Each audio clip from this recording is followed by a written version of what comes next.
Hello students, আশা করি তোমরা ভালো আছো। আমিও ভালো আছি। আমি তোমাদের ডালিয়া ম্যাম চলে এলাম তোমাদের ফোর্থ সেমিস্টার মেজর বেঙ্গলি আরো একটি নতুন ক্লাস নিয়ে তোমাদের সামনে। দেখো, তোমাদের আমি আলোচনা করছি মেজর 7 থেকে। আজকে বাংলা উপন্যাসের উদ্ভব ও ক্রমবিকাশ নিয়ে। আমি তোমাদের আগের দিন উপন্যাসের সংজ্ঞা এবং বৈশিষ্ট্য দিয়েছি।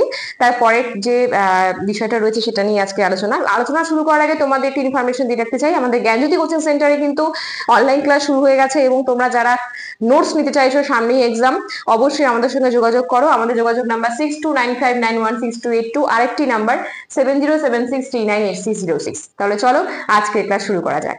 উপন্যাসের সংজ্ঞা আর বৈশিষ্ট্য যারা দেখোনি আগের ভিডিওতে দেখবে, কেমন লাগলো অবশ্যই জানাবে। দেখো, আমরা আজকে পড়বো বাংলা উপন্যাসের উদ্ভব ও ক্রমবিকাশ।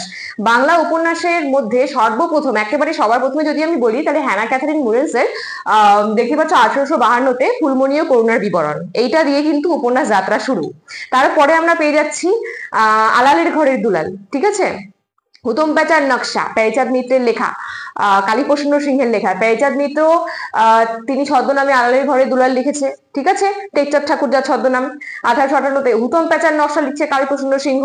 তো এইগুলো হচ্ছে বাংলা উপন্যাস ধারার একেবারে প্রথম সূচনা, ঠিক আছে। সূচনাতে এই উপন্যাসগুলোই আমরা পাই, যেগুলোকে আমরা বলে থাকি বাংলা উপন্যাসের উৎস। কিন্তু আমরা যতই বলি না কেন এগুলোকে বাংলা উপন্যাসের উৎস, এর মধ্য দিয়ে কিন্তু উপন্যাসের গভীরতা বা চরিত্র চিত্রণ কোনোটাই কিন্তু সেভাবে ফুটে ওঠেনি। সেই কারণে আমরা দেখবো যে এরপরে বঙ্কিমচন্দ্র চট্টোপাধ্যায়কে পেয়ে যাচ্ছি আমরা, যাকে বলবো সাহিত্য সম্রাট বঙ্কিমচন্দ্র চট্টোপাধ্যায়, ঠিক আছে। সাহিত্য সম্রাট বঙ্কিমচন্দ্র চট্টোপাধ্যায়ের হাত ধরে আমাদের কিন্তু একেবারে উপন্যাসের যে মূল যাত্রাটা সেটা কিন্তু শুরু হয়ে যাচ্ছে। বঙ্কিমচন্দ্র চট্টোপাধ্যায়কে বলা হয় উপন্যাসের সার্থক রূপকার, ঠিক আছে। এবং এই বঙ্কিমচন্দ্র চট্টোপাধ্যায় 1865-তে লেখা দুর্গেশনন্দিনী উপন্যাসের মধ্য দিয়ে সেই যাত্রা শুরু হচ্ছে। এরপর আমরা পেয়ে যাচ্ছি রমেশচন্দ্র দত্তের মহারাষ্ট্র জীবন প্রভাত, এছাড়াও রাজপুত জীবন সন্ধ্যা, এগুলো কিন্তু সার্থক উপন্যাস। এরপর পেয়ে যাচ্ছি হরপ্রসাদ শাস্ত্রীর বেনের মেয়ে ও কাঞ্চনমালা, স্বর্ণকুমারী দেবীর বিদ্রোহ, ভালো মতো মাথায় রাখবে এগুলো। এবং তার সাথে পেয়ে যাচ্ছি মীর মোশাররফ হোসেনের বিষাদ সিন্ধু উপন্যাস।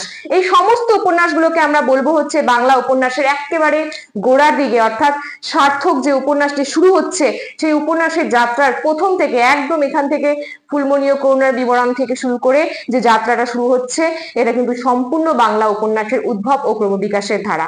অর্থাৎ এরপরে আমরা দেখবো যে রবীন্দ্রনাথের হাত ধরে এবং বিভিন্ন ঔপন্যাসিকের হাত ধরে উপন্যাস যাত্রা বহাল থাকছে।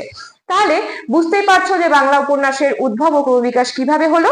আমি তোমাদেরকে খুব সুন্দর করে পরপর দিয়ে দিলাম যে বাংলা উপন্যাসের উদ্ভব ও ক্রমবিকাশে কোন কোন উপন্যাসগুলো রয়েছে, কোন উপন্যাসের হাতগুলো, মানে আগেকার সময়, আগেকার দিনে উপন্যাস বলতে আমরা কোন লেখনীগুলোকে উপন্যাস বলতাম, ঠিক আছে। তো আমরা জানি কথা সাহিত্য দু প্রকার, একটা হচ্ছে ছোট গল্প, একটা হচ্ছে উপন্যাস। তো উপন্যাসের যে একেবারে উৎস, সেই উৎস নিয়ে আজ আমি কিন্তু তোমাদের সামনে আলোচনা করলাম। তোমরা জানাবে যে আমার ক্লাস তোমাদের কেমন লাগলো। আজকে আমি তোমাদের ফোর্থ সেমিস্টার মেজর বেঙ্গলির নতুন একটা টপিক নিয়ে আলোচনা করলাম। যারা আমার সঙ্গে যোগাযোগ করতে চাইছো অবশ্যই আমাদের দেওয়া নাম্বারে যোগাযোগ করো। আমাদের যোগাযোগ নাম্বার 6295916282, আরেকটি নাম্বার 7076398606। যারা নোটস পেতে চাইছো অবশ্যই আমাদের সঙ্গে যোগাযোগ করো, এবং যারা অনলাইন ক্লাস পেতে চাইছো তারাও। তাহলে চলো আজকের ক্লাস এত পর্যন্তই।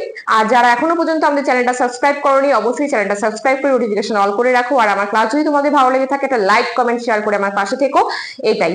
আর চলো তাহলে পরের ক্লাসে আমি তোমাদেরকে যে ঐতিহাসিক উপন্যাস, রোম্যান্স জাতীয় উপন্যাস, এইগুলোর সংজ্ঞা সহ খুব সুন্দর করে সেগুলোর বিস্তারিত আলোচনা করব। তাহলে আজকের ক্লাস এত পর্যন্তই। দেখা হচ্ছে নেক্সট ক্লাসে আরো একটি নতুন ভিডিও নিয়ে। সুস্থ থাকো, ভালো থাকো, আমাদের চ্যানেলকে ভালোবেসে আমাদের সাথে থাকো। ধন্যবাদ।